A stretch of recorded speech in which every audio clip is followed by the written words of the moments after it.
Every city has secrets, but in this one, they don't stay buried for long. The storm always brings the truth to the surface. Blood washes away in the rain, but the sins carved into these streets never fade. Tonight, justice will bleed. From the rooftops, the city looks alive, but I know better. Down there, death has a rhythm, and I'm the one keeping count.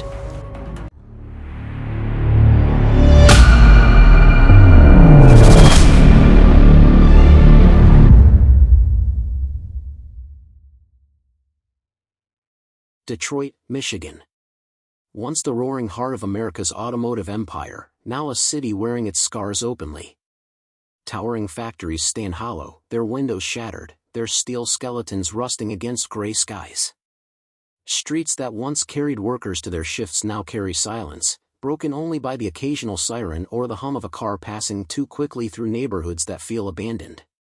For decades, Detroit has fought to rebuild, to reclaim its identity, but the shadows linger. With them, crime. Stories whispered in alleyways, buried in old warehouses, or carried away by the rain. It's here, in this city of resilience and ruin, that one night in October became the beginning of something far darker than anyone could imagine. October 28, 2019. Rain fell hard across the east side, the kind that smudges neon lights into bleeding streaks and drowns the sound of footsteps. The clock had just pushed past 11:30 p.m. Most businesses had long since shut their doors. A few bars spilled out last call regulars, their laughter carried away in the wind. The streets were slick, deserted. At 11:47 p.m., a call struck Detroit's 911 center. A man's voice, panicked and uneven, broke through the static. Gunshots. Jefferson, warehouse, then the line went dead. The dispatcher tried to trace it, but there was nothing. Just silence. Patrol cars were dispatched, tires slicing through flooded gutters as sirens wailed low through the night. The rain blurred their red and blue lights into the dark. The destination, a derelict warehouse on Jefferson Avenue, a block of brick and rust that had seen better days in the 1950s and never recovered. When the first officers arrived, the building loomed like a tomb. One of the sliding doors was ajar, rocking faintly in the wind, metal hinges crying out with each sway. Inside, their flashlights cut through the dark, beams of light striking graffiti, broken pallets, and pools of water that reflected the ceiling's leaks. And then they saw him. Marcus Hale. 34 years old. Son, brother, once a promising athlete, now another name on Detroit's long list of lives cut short. His body lay near the center of the warehouse floor, under the faint flicker of a half-dead bulb. His shirt was torn open, soaked through. Blood seeped into the cracks of the concrete, mingling with rainwater dripping from the roof above. Beside him, a knife. Serrated. Its steel catching the weak light, its presence as deliberate as a signature. Detectives arrived within minutes, their footsteps echoing sharply as they surveyed the scene. They'd seen death before, but something about this one carried a chill. The placement of the body. The knife left in plain sight. It felt staged, as if someone wanted this discovery to be noticed, but not understood. Crime scene technicians moved in with quiet efficiency. Cameras clicked, flashes bouncing off wet cement. Evidence markers began to litter the floor, the blade, a boot print half hidden in water, a smear along a rusted support beam. Swabs collected fibers. Powder dusted for prints. Every detail catalogued, sealed in bags, and carried out into the rain. Marcus wasn't just another victim. Not here. Not like this. His history followed him like a shadow. Once a star on his high school basketball team, he'd been talked about as a future college recruit. But opportunity slipped. Injury, bad choices, the pull of Detroit's underground economy, gambling, debts, fast money. Friends said he owed the wrong people. Others whispered that he'd turned on someone he shouldn't have. Now he lay beneath the dripping pipes of an abandoned warehouse, and those whispers grew louder. Outside, neighbors peeked from cracked blinds and dim windows. Some swore they heard nothing but rain until the sirens. Others admitted to hearing voices, maybe a struggle, but none dared step outside. In Detroit, silence isn't just habit, it's survival. The unspoken rule, what you don't see, you don't know. And what you don't know can't come back to haunt you. Detectives questioned a small crowd that gathered under umbrellas, drawn by flashing lights. Most shrugged, shook their heads, avoided eye contact. One older man muttered that Marcus had been living dangerous, then shuffled back inside without another word. Fear and fatigue kept the answers thin. By dawn, the scene was cordoned off. Yellow tape fluttered in the wet wind, holding back curious eyes. The warehouse returned to its stillness, now marked with chalk outlines and evidence tags. Marcus's body was taken to the morgue, but the questions remained, echoing through the empty space he left behind. Who wanted him dead? Was it personal, or was it business? Was the knife a message, a warning, or just a weapon of convenience? Detectives knew one thing: nothing about this scene was random. It was deliberate, precise. And if it was meant as a warning, then Marcus's death was just the beginning. The rain tapered off as the sun rose over Detroit, casting gray light across broken glass and rusted steel. But the shadows didn't leave. They never do. In this city, the storms don't end, they only change shape. Marcus Hale's murder was more than a tragedy. It was a trigger. And in Detroit, triggers rarely stop with one pull. Detroit wakes differently after a killing. By morning, the Jefferson warehouse was sealed behind yellow tape, the kind that flutters in the wind like a warning flag no one dares cross. Rain had rinsed most of the blood into the drains, but stains still marked the cracks in the cement. The city knew what happened here. It could smell it. Detective Andre Carter pulled his trench coat tighter as he stepped through the wide metal doorway. His partner, Detective Maria Ruiz, followed close behind, her notebook already open. Both had worked homicides for years, but something about this one felt like it would drag them deeper than usual. Marcus Hale lay on the autopsy table now, but his absence in the warehouse was heavy. His shape remained in the scattered evidence markers, in the echo of officers' voices still discussing angles and possibilities. Carter lit a cigarette, even though the rain outside still clung to his lungs. Knife left in plain sight, Ruiz said, scanning the evidence log. That's not panic. That's performance. Carter nodded. Somebody wanted us to find him this way. They studied the photographs pinned to a portable board, Hale on the ground, the serrated blade glinting, a boot print smeared near the puddle. The crime scene techs had measured everything, bagged every shred, but the bigger picture was already clear: this wasn't random violence. This was a message. Back at the precinct, Hale's life unraveled in stacks of paper and keystrokes. 34 years old. Born and raised on Detroit's east side. Once a promising athlete, his college scholarship slipped away after a knee injury. Worked odd jobs, eventually landing steady employment at a mid-sized accounting firm. No priors. No arrests. On the surface, he was clean. But Ruiz dug deeper. He's been moving money, she said, pointing at flagged transactions. Small amounts at first. Then bigger. And all through shell accounts. Carter exhaled smoke toward the ceiling. For who? That's the question. Rumors spread quickly. Hale owed debts. Hale had ties to the numbers racket still running in the east side. Hale had talked to someone he shouldn't have. Neighbors described him as quiet, polite, always paying rent on time. Yet the warehouse told another story, one of a man who had finally been cornered. The detectives retraced his last hours. Surveillance from a liquor store 2 blocks away showed him at 10:41 p.m., buying cigarettes and looking over his shoulder. No one followed him on camera, but a black sedan appeared in the reflection of the shop window, parked just outside frame. At 11:47 p.m., the 911 call came in, the anonymous male voice reporting gunshots. Jefferson, warehouse. The line went dead, never to be traced. Carter listened to the recording 3 times. The voice was rushed, but not terrified. Almost like it was meant to be overheard. Think it was our killer? Ruiz asked. Or someone who wanted the body found before dawn. They returned to Jefferson Avenue the next night, rain still clinging to the air. Locals weren't eager to talk. One shopkeeper muttered that Hale had been seen arguing with two men outside a bar earlier that week. Another swore he saw a figure standing near the warehouse door just before the sirens, unmoving, watching. But when pressed, he folded his arms and said no more. Carter understood. In Detroit, silence wasn't just self-preservation. It was currency. And once you spent it, there was no earning it back. Ruiz paced in the drizzle, frustrated. Nobody's gonna give us a straight answer. They're too scared. Then we watched the city, Carter replied, staring at the skyline glowing faintly with neon and rust. Because whoever left that knife behind isn't finished. They want us looking.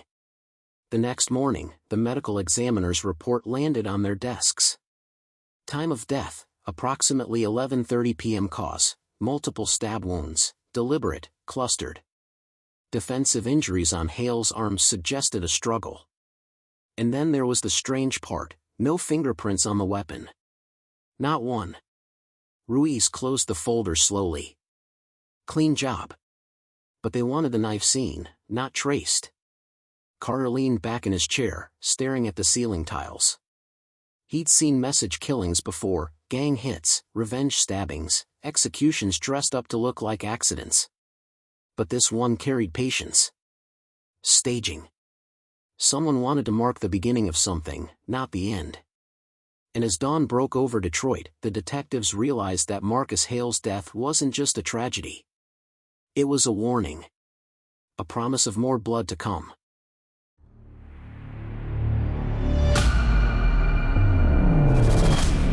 Detroit was still wet from the storm when the detectives sat down to go through Marcus Hale's life piece by piece. Outside, the city hummed its familiar dirge, sirens in the distance, rain trickling off rusted gutters, the occasional rattle of a freight train on the east side tracks. Inside the precinct, under buzzing fluorescent lights, the work had only just begun. Detective Andre Carter leaned over the cluttered desk, pages of Hale's financial records scattered like autumn leaves. Ink smudges marked the path of his cigarette ash as he traced figures and dates.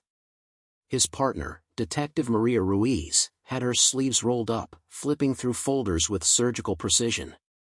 Look at this, Ruiz muttered, pointing at a highlighted line. Regular deposits. Small at first, then bigger. All of them routed through shell accounts tied to addresses that don't exist anymore. Empty buildings. Burned out lots. Carter exhaled slowly, smoke curling into the stale air. He wasn't hiding it very well. That's the thing, Ruiz said. He wasn't hiding it at all. These transfers were meant to be found, by someone who knew where to look. The rain outside thickened, drumming on the old window panes. The precinct was quiet at that hour, most desks empty, phones silent. It gave the space a hollow, haunted feel, as though only Carter and Ruiz existed in that moment, two weary souls chasing shadows in a city that thrived on them. By midnight, Carter pushed back his chair. We need to see the warehouse again. The Jefferson Avenue warehouse loomed like a mausoleum, sealed off with tape but far from forgotten. Water pooled at its foundation, reflecting the glow of a single street lamp. Carter's eyes swept the block. And then he saw it, a black sedan parked just down the street.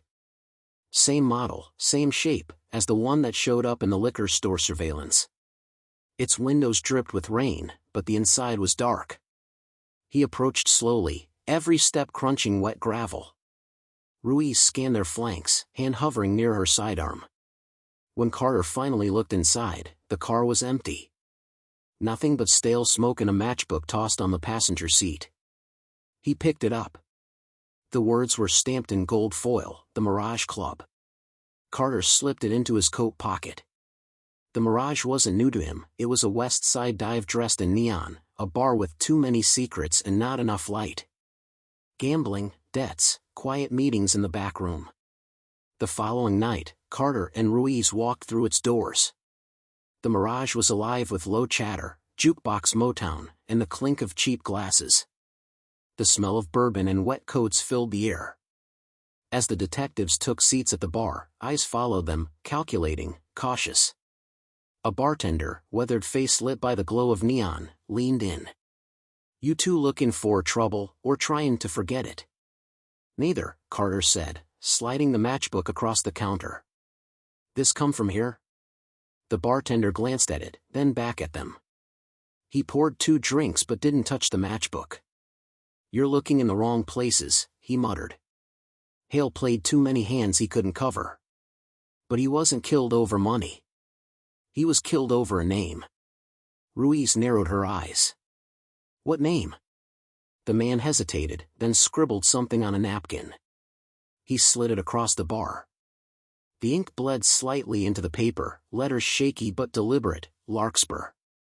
The name hung heavy in the smoky air.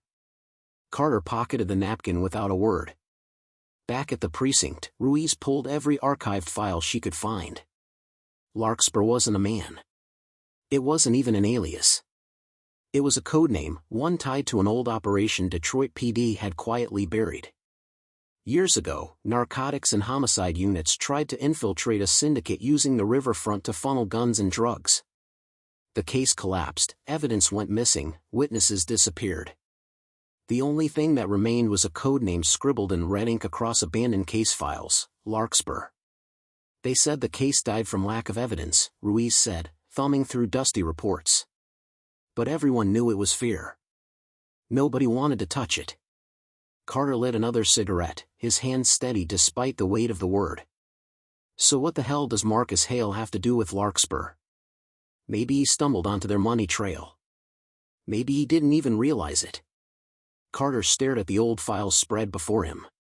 Black and white photos of docks, abandoned factories, and men who never saw trial. Hale hadn't just been unlucky.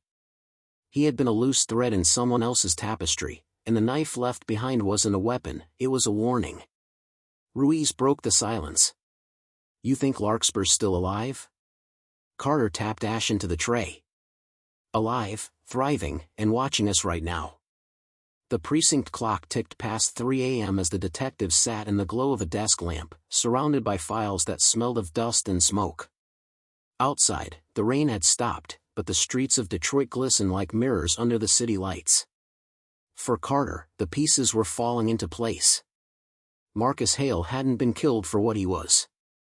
He'd been killed for what he brushed against, something too big to ignore, too dangerous to name. And now the name had found its way to the detectives.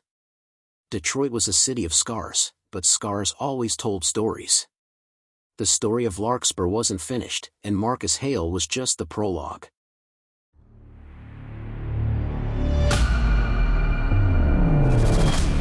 Detroit wore exhaustion like an old coat. By the time the Hale case reached its 4th day, the city had already moved on to its next crisis. Another shooting on the west side. Another arson in Corktown. But Carter and Ruiz couldn't move on. Not with Larkspur echoing in their heads. The precinct's back office smelled of damp paper and stale coffee as they pieced through files, chasing threads most detectives had abandoned years ago. The deeper they dug, the clearer it became, Marcus Hale had stumbled onto something far larger than a gambling debt or a bad deal.